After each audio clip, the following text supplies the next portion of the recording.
कितना सुंदर है महाराज जी। उस आम के पल्लव की महत्वता को जरा जानिएगा, बहुत बहुत ध्यान दीजिएगा। आम के पत्ते देखे आप लोगों ने? अरे बोलो जम के तो बोलो। देखें उसका प्रयोग कभी आप लोगों ने करा? आम के पत्ते का कभी प्रयोग कर कर देखिएगा।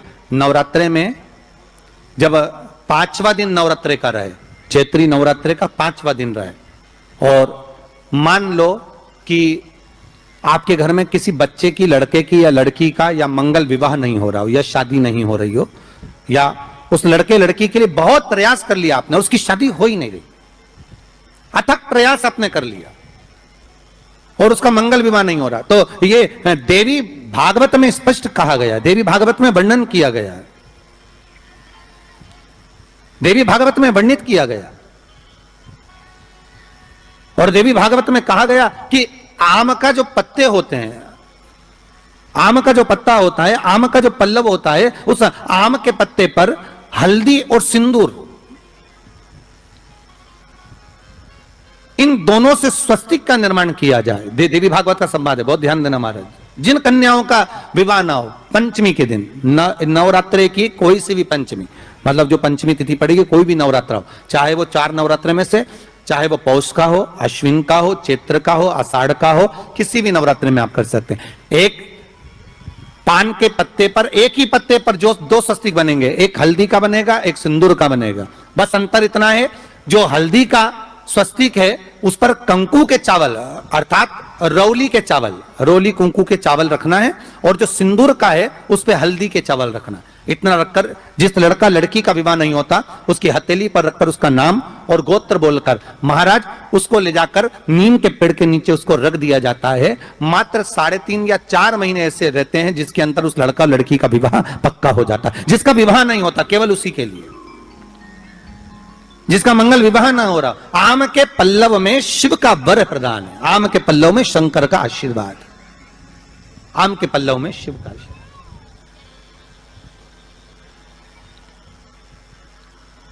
भगवान भूत भावन भूतेश्वर मेरे शिव, मेरे करुणा सागर, मेरे शंकर, मेरे त्रिकालदर्शी, मेरे कैलाशी, मेरे भोलेनाथ स्वतः कह रहे हैं, अरे रति तुम रोती क्यों है? तुम्हारे रोने का कारण क्या है? प्रभु मेरे पति के साथ ये आम का पेड़ भी जलकर भस्म हुआ। आम का पेड़। भागवत जी किस किसने सुनी है? हाथ उठाओ जरा, जिन जिन ने भागवत जी सुनी है। आप लोगों ने सुनी है भागवत? रखिए हाथ। अगर आप लोगों ने भागवत सुनी होगी तो उसमें वर्णन आता है, तक्षक नाग डसने के लिए जब जा रहा था तब ब्राह्मण देवता जो जहर उतारना जानते थे उनको लेकर राजा परीक्षित के पुत्रों ने अपने दूतों को भेजा था लाने के लिए कि एक ब्राह्मण ऐसे हैं कि वो तक्षक नाग का जहर उतार सकते हैं, वो तक्षक नाग के जहर को समाप्त कर सकते हैं, तो आप उनको लेकर आओ। और वो तक्षक नाग का जहर उतारने वाले उस ब्राह्मण को लेकर जा रहे थे, तो सर्प ने विचार करा, तक्षक नाग ने कि बताओ ये तो गजब का काम कर रहा, अगर ये ब्राह्मण पहुंच गया तो ये ब्राह्मण तो सर्प का जहर उतार देगा। तो सांप तक्षक नाग को ये चिंता लग गई कि मेरे को ही डसना है और मेरे जहर ये उतार देगा, और डसने भी एक ही बार है और मरना चाहिए परीक्षित, परीक्षित को श्राप लगा, अब करूं तो करूं क्या? तो सर्प ने विचार करा कि मैं एक रूप रख कर जाता हूं और इस ब्राह्मण की परीक्षा लेता हूं। सर्प रूप रख कर गया। भागवत आप लोगों ने श्रवण करी होगी।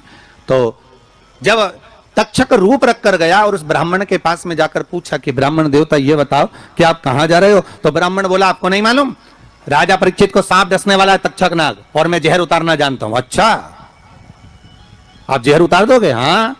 तो किस लिए जा रहे हो? जहर उतारने के लिए। तो जहर उतारने क्यों जा रहे हो? तो कहा राजा है राजा, जब राजा का जहर उतारेंगे तो मुद्रा भी कितनी मिलेगी, आपको मालूम नहीं है क्या? अच्छा ब्राह्मण देवता इसलिए जा रहे हो? हाँ। पर उसको तो किसी संत ने श्राप दिया। अरे तो श्राप संत ने दिया है, हम ब्राह्मण हैं, हमारा कर्म है किसी को बचाना, तो हम तो बचाएंगे। अच्छा आप में इतनी सामर्थ्यता है कि आप तक्षक नाग का जहर उतार दो? अरे तक्षक नाग आकर अगर मेरे सामने खड़ा हो जाए और किसी को डस ले तो यह पक्का है कि मैं जहर उतार सकता हूं। अच्छा तो इतने में तक्षक नाग सामने बिल्कुल प्रकट हो गया और तक्षक नाग प्रकट होकर बोला, बता ब्राह्मण किसको डसूं मैं? ब्राह्मण ने कह दिया तुम्हारी मर्जी, पड़े उसको डसो। सामने एक पेड़ था, उस पेड़ को ब्राह्मण ने, उस तक्षक नाग ने डस लिया। अब तक्षक नाग ने उस पेड़ को डसा और डसने के बाद में वो पेड़ पूरा जल गया, पूरा जल गया। अब पेड़ तो जल गया, पर ब्राह्मण जो था जिसको परीक्षा देना थी, वो ब्राह्मण को यह नहीं मालूम था कि इस पेड़ पर एक संत बैठकर साधना कर रहा था, तपस्या कर रहा था। और जब वो पेड़ जला तो वो संत भी जल गया, संत भी जल गया। अब जब संत जल गया, ब्राह्मण ने हाहाकार की आवाज जब सुनी तो आंखों में जल भर गया। आखिर हुआ क्या? ये संत जल कैसे गया? तो कहा इसके जलने का कारण केवल इतना है कि अब आप जीवित करो, इस पेड़ को हरा भरा करो, इस पेड़ को हरा भरा कर दीजिए।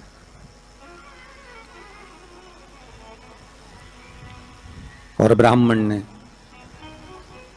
हाथ की अंजलि में जल लिया।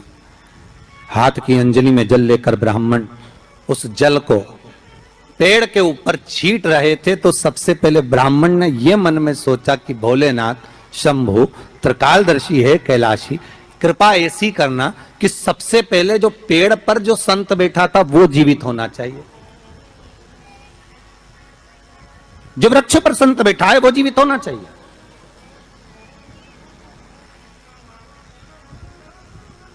हाथ का जल ब्राह्मण ने जैसे ही छोड़ा, छोड़ते से ही पेड़ भी हरा भरा हो गया और उसके ऊपर जो संत बैठे थे वो भी जीवित हो गए। जीवित हो गए तो तक्षक नाग को ये लगा कि इसने एक जले हुए पेड़ को जीवित कर दिया, वापिस हरा भरा कर दिया, और इसने ऊपर बैठे हुए संत को वापिस जीवित कर दिया। तो ये पक्का है कि मतलब ये तक्षक नाग का जहर, मतलब मेरा जहर राजा परीक्षित को उतार सकता है। तो तक्षक नाग ने अपनी बात को पलटा और पलट कर कहा, महाराज जी हाथ जोड़कर निवेदन करता हूं, जितना राजा परीक्षित के पुत्र आपको धन देंगे उससे 1000 गुना धन मैं आपको देता हूं। ब्राह्मण ने कहा ठीक है, अगर दक्षिणा से बड़ी दक्षिणा हमको एक ही जगह पर मिल रही है तो फिर हमें जाने की जरूरत क्या। ब्राह्मण ने दक्षिणा ली, वापिस मुड़ गया, वापिस मुड़ गया।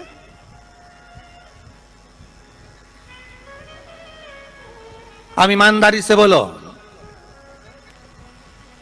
वो ब्राह्मण नरक गया होगा कि स्वर्ग गया होगा? जरा जम के बोलना, हो सुनाई देना चाहिए हमको।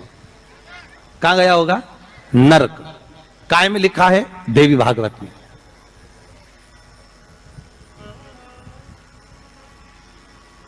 उसका कारण क्या था?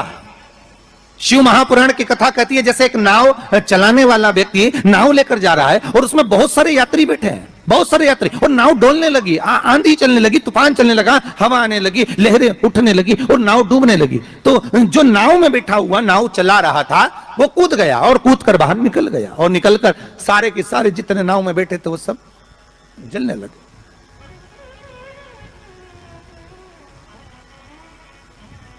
जितने नाव के अंदर बैठे थे वो सारे के सारे जलने लगे।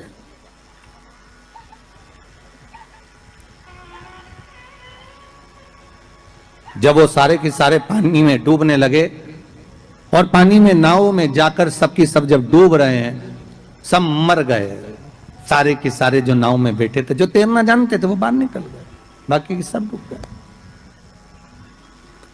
नाव चलाने वाला जब उसके प्राण छूटे तो उसको एक नरक नहीं मिला, कम से कम 94 नरकों में वो नाव चलाने वाला गिरा। शिव महापुराण की कथा कहती। तो उस नाव चलाने वाले ने भगवान से पूछा कि मुझे इतने सारे नरक क्यों दे रहे हो? मैंने तो लोगों को गंगा से पार उतारा, मैंने तो रोज गंगा का जल पिया, मैंने तो रोज गंगा का स्मरण किया, मैं तो रोज भगवान का दर्शन करता था, मैं रोज गंगा से पार उतरता था, दुनिया के लोगों को मैं पार उतारने का काम करता था। तो भगवान ने कहा गलती केवल तुमने एक कर दी, तुमने अपने प्राण बचाए। अगर तुम 2 लोगों के भी प्राण बचाते बचाते मर जाते तो तुमको बैकुंठ मिल जाता, पर खुद के प्राण बचाए और दूसरों को मरने दिया, इसलिए तुमको नरक मिला, इसलिए तुम्हें नरक प्राप्त हुआ। ध्यान देना, ये जो पानी पीने का जो मटका होता है ना, जिसको हमारे यहाँ कलश कहा जाता है, हंडा कहा जाता है, जिसको हमारे यहाँ परिंडा कहा जाता है, मटका कहा जाता है, तो पहले जो मटका चलता था वो लाल कलर का चलता था, ठीक है। उस पे कलाकृति करते थे लोग, उस पे डिजाइन करते थे। आपके यहाँ भी होगा, जितने लोग कथा सुन रहे हो ना, आपके यहाँ भी मटका होगा, लाल कलर का चलता था। अभी अभी जो मटका चल रहा है ना, उसका कलर चेंज कर दिया गया। कौन सा कलर का हो गया? वो काले कलर का बेचने लगे। तो वो बेचने वाला क्या कहता है कि साहब ये सफेद, ये लाल जो मटका है ना, इस मटके से मजबूत अगर कोई मटका है तो वो काला है। बोलो सही है कि गलत है? अरे बोलो तो सही है ना। आप कभी जाओगे बाजार तो कह देगा, कुमार भी कह देगा, ये जो मटका है ना लाल वाला, इस लाल वाले मटके से मजबूत ये काला वाला मटका है, ये काला मटका है। और महाराज इससे पानी ज्यादा ठंडा ये कर देगा। पर शिव महापुराण की कथा, लिंग पुराण की कथा कहती है, और अगर आपने बैसाख मास की कथा को श्रवण कराओ, बैसाख की एक कथा होती है, उसको अगर आपने श्रवण कराओ तो उसमें वर्णन आता है कि घर के अंदर जहां पर आप पानी पीते हो, जिस स्थान पर अन्नपूर्णा निवास करती है, जिस स्थान पर अन्नपूर्णा का वासा होता है, रसोई घर में जहां पर भोजन बनता है, उस स्थान पर काला मटका नहीं रखा जाता। काला हंडा घर, काला मटका उस स्थान पर नहीं रखते। पर आज फैशन के हिसाब से, अरे साहब वो ये मटका थोड़ा कम ठंडा पानी देगा तो ये मटका ज्यादा ठंडा पानी देगा, तो उसको काले मटके को रखते। पर हमारे शास्त्र कहता है काला मटका लोग रखते कहां थे? पहले जो शास्त्र रीति थी, उस काले मटके को रखते थे जब मकान बनता था, जब प्रॉपर्टी बनती थी, जब जमीन बनती थी, जब जायदाद बनती थी, संपदा बनती थी, तो उस स्थान पर उस काले मटके को केवल नजरोटे के लिए, केवल हाय के लिए, केवल नजर के लिए रखा जाता था। उसको लोग लेना पसंद नहीं करते। पर आज के व्यक्ति को अगर कह दिया जाए कि ये दो मटके रखे हैं साहब, लाल भी है और काला भी है, तो कौन सा पसंद करेगा? वो काला वाला ही दे दीजिए साहब, ये पानी ज्यादा ठंडा करेगा, उसकी श्रेष्ठता रहेगी। नहीं, शिव पुराण कह रही, भगवान कुंभ का निर्माण कर रहे हैं, भगवान कलश का निर्माण कर रहे हैं, और भगवान स्वयं ब्रह्मदेव कर रहे हैं कि आप ऐसा निर्माण कर दो जिसमें 33 कोटि देवता स्वतः विराजमान हो जाए। तो भगवान ने उस कलश का निर्माण कर दिया। अब कलश का निर्माण करा तो स्वयं भगवान ब्रह्मदेव बोले, प्रभु इस कलश के अंदर मेरा स्थान कहां है? मेरा स्थान कहां है?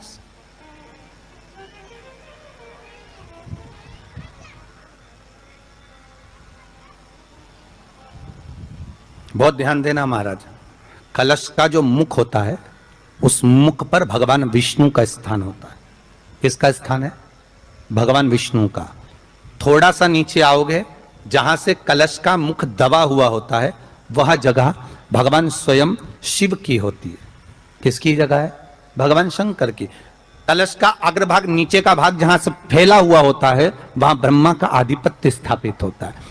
फिर कलश का जो नीचे का भाग होता है, वो भगवान शिव और शक्ति का स्थान होता है।